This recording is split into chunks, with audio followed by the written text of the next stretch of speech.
குழந்தைங்க நைட் தூங்கும்போது டைரெக்டாக ஃபேனுக்கு கீழே படுக்கிறத நம்ம அவாய்ட் பண்ணிக்கணும்.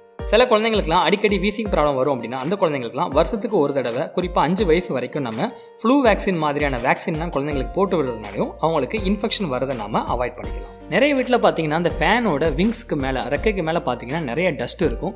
அதை வாரத்துக்கு 2 தடவையாச்சும் நம்ம ஈரத்துணியை வச்சு துடைக்கிறதுனாலையும் இந்த டஸ்ட் குழந்தைங்களுக்கு மேலே விடுறதை நம்ம அவாய்ட் பண்ணிக்கலாம். ஸோ டெய்லி சோப் போடுறதை அவாய்ட் பண்ணிக்கலாம். வாரத்தில் 1 to 2 times மட்டும் நம்ம சோப் யூஸ் பண்ணிக்கலாம். அதுவும் மைல்டான பேபி சோப் யூஸ் பண்ணுறது ரொம்ப நல்லது.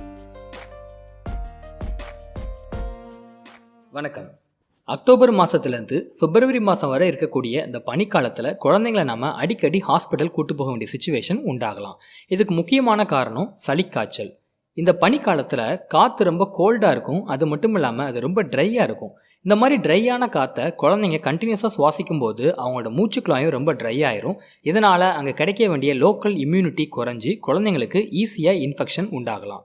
இது மட்டும் இல்லாமல் குழந்தைங்க சாப்பிடக்கூடிய சாப்பாட்டிலேருந்து கிடைக்கக்கூடிய எல்லா எனர்ஜியுமே அவங்களோட பாடி டெம்பரேச்சரை மெயின்டைன் பண்ணுறதுக்காக யூஸ் ஆகிடுது. இதனால் நார்மலாகவே அவங்களோட இம்யூனிட்டி இந்த மாதிரி பனிக்காலத்தில் கம்மியாக தான் இருக்கும். இதனால தான் இவங்களுக்கு அடிக்கடி சளிக்காய்ச்சல் உண்டாகுது. ரெண்டாவது, ஏற்கனவே அலர்ஜி உள்ள குழந்தைங்களுக்கும் ஏற்கனவே வீசிங் உள்ள குழந்தைங்களுக்கும் இந்த பனிக்காலத்தில் ஈஸியாக வீசிங் ப்ராப்ளம் வரும். நைட் டைம்லையும் ஏர்லி மார்னிங் டைம்லையும் அவங்களுக்கு காஃப் ரொம்ப அதிகமாக இருக்கும். இதுக்கு என்ன காரணம் பார்த்தீங்கன்னா, இந்த குளிர்ந்த காற்றை குழந்தைங்க சுவாசிக்கும் பொழுது அவங்களோட மூச்சுக்குழாயில் இது கன்ஸ்ட்ரிக்ஷன் உண்டாக்குது. அதனால தான் அவங்களுக்கு இந்த வீசிங் ப்ராப்ளம் ஈஸியாக உண்டாகுது. மூணாவது, இந்த பனிக்காலத்தில் காற்று ரொம்ப ட்ரையாக இருக்கிறதுனால நம்ம தோல் அதோட மாய்ஸ்சர் கண்டென்ட்டை இழந்துருது. ஸோ தோல் ரொம்ப ட்ரை ஆகிறதுனால ஈஸியாக ஸ்கின் இன்ஃபெக்ஷன் உண்டாகலாம், ஸ்கின் அலர்ஜி உண்டாகலாம். ஒரு கொசு கடிச்சா கூட சில பேருக்குலாம் அலர்ஜி உண்டாகக்கூடிய சிச்சுவேஷன் இருக்கும். இன்னும் ஒரு சில குழந்தைங்களுக்கு பார்த்தீங்கன்னா கால் கையெல்லாம் பார்த்தீங்கன்னா மீன் தோல் மாதிரி ரொம்ப ட்ரையாக இச்சிங்கோட குழந்தைங்க இருப்பாங்க. ஸோ இன்றைக்கி இந்த வீடியோவில் இதெல்லாம் நம்ம எப்படி கண்ட்ரோல் பண்ணலாம் அப்படிங்கிறத நம்ம பார்க்க போகிறோம். இதுக்கு ஃபஸ்ட்டு நம்ம பண்ண வேண்டியது குழந்தைங்களை நம்ம கதகதப்பாக வச்சுக்கணும். அதுக்கு நாம் பண்ண வேண்டியது என்னெல்லாம் பார்த்தீங்கன்னா, முதல்ல குழந்தைங்களை குளிப்பாட்டுறதுக்கு வார்ம் வாட்டர் யூஸ் பண்ணணும். குழந்தைங்கள பனிக்காற்று வீசுகிற டயத்தில் வெளியே விளையாட போகிறதுக்கு அனுமதிக்கக்கூடாது. சாயங்காலம் ஆயிடுச்சுன்னா கதவையும் ஜன்னலையும் நம்ம க்ளோஸ் பண்ணிடணும். அதுவும் குறிப்பாக நைட்டு தூங்கும்போது உள்ள பனிக்காற்று வராத மாதிரி நம்ம பார்த்துக்கணும். குழந்தைங்களை கட்டாயம் நம்ம வெளியே கொண்டு போக வேண்டிய சுச்சுவேஷன் இருந்துச்சுன்னா வெளியே கூட்டிகிட்டு போகும்போது மங்கி கேப் யூஸ் பண்ணிக்கலாம். கைக்கும் காலுக்கும் க்ளவுஸ், சாக்ஸ் போட்டுக்கலாம். குழந்தைங்களுக்கு ஸ்வெட்டர் யூஸ் பண்ணிக்கலாம். காய்ச்சல் அதிகமாக இருக்க குழந்தைங்களுக்கு ஸ்வெட்டர் யூஸ் பண்ணுறதை நம்ம அவாய்ட் பண்ணிக்கணும். ஏன்னா இது காய்ச்சலோட அளவை அதிகப்படுத்தும். குழந்தைங்களுக்கு அடிக்கடி நம்ம வார்ம் வாட்டர் கொடுக்கலாம். Soup, vegetable soup, chicken soup இந்த மாதிரி வார்ம்த்தாக இருக்க மாதிரி குழந்தைங்களுக்கு நம்ம அடிக்கடி கொடுத்துக்கிட்டே இருக்கணும்.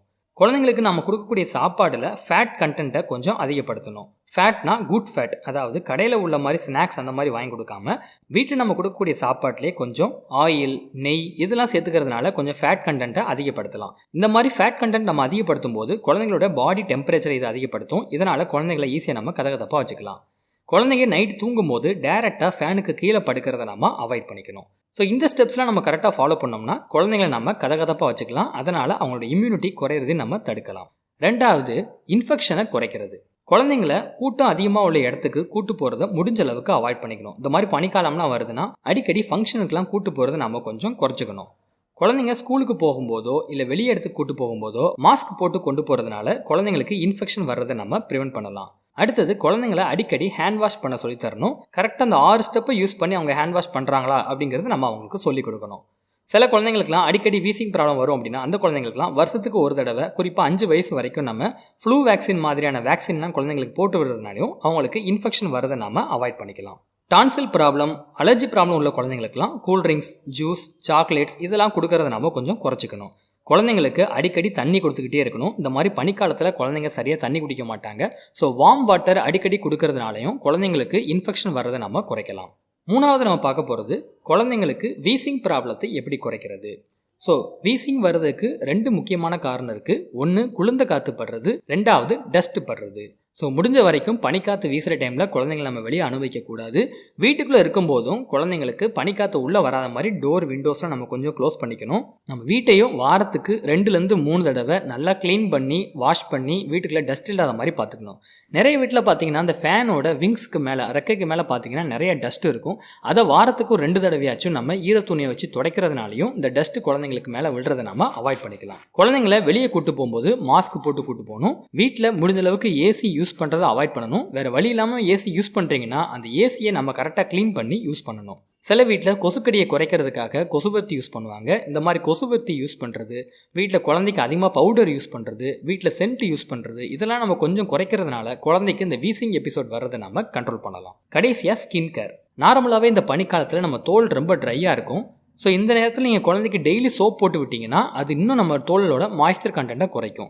ஸோ டெய்லி சோப் போடுறத அவாய்ட் பண்ணிக்கலாம். வாரத்தில் 1 to 2 times மட்டும் நம்ம சோப் யூஸ் பண்ணிக்கலாம். அதுவும் மைல்டான பேபி சோப் யூஸ் பண்ணுறது ரொம்ப நல்லது. குழந்தைங்களுக்கு அடிக்கடி ஆயில் மசாஜ் பண்ணலாம். இதனாலேயே அவங்களோட மாய்ஸ்சர் கண்டென்ட்டை நம்ம மெயின்டைன் பண்ணலாம். நல்ல ஒரு மாய்ஸ்சரைசர் வாங்கி குழந்தைங்களுக்கு நம்ம அடிக்கடி அப்ளை பண்ணிக்கலாம். வீட்டில் கொசு கடிக்காமல் பார்த்துக்கணும். ஏன்னா ஸ்கின் ரொம்ப ட்ரையாக இருக்கிறதுனால ஈஸியாக மஸ்கிட்டோ பைட் அலர்ஜி வரலாம். ஸோ நெட்டு யூஸ் பண்ணுறதுனாலையோ இல்லை கொசு பேட் யூஸ் பண்ணுறதுனாலையோ வீட்டில் கொசு வராமல் நாம குறைச்சிக்கணும். ஒரு சில குழந்தைங்களுக்குலாம் லிப்ஸ் பார்த்தீங்கன்னா வெடிப்பு உண்டாகி பயங்கரமாக பெயின் உண்டாகும்.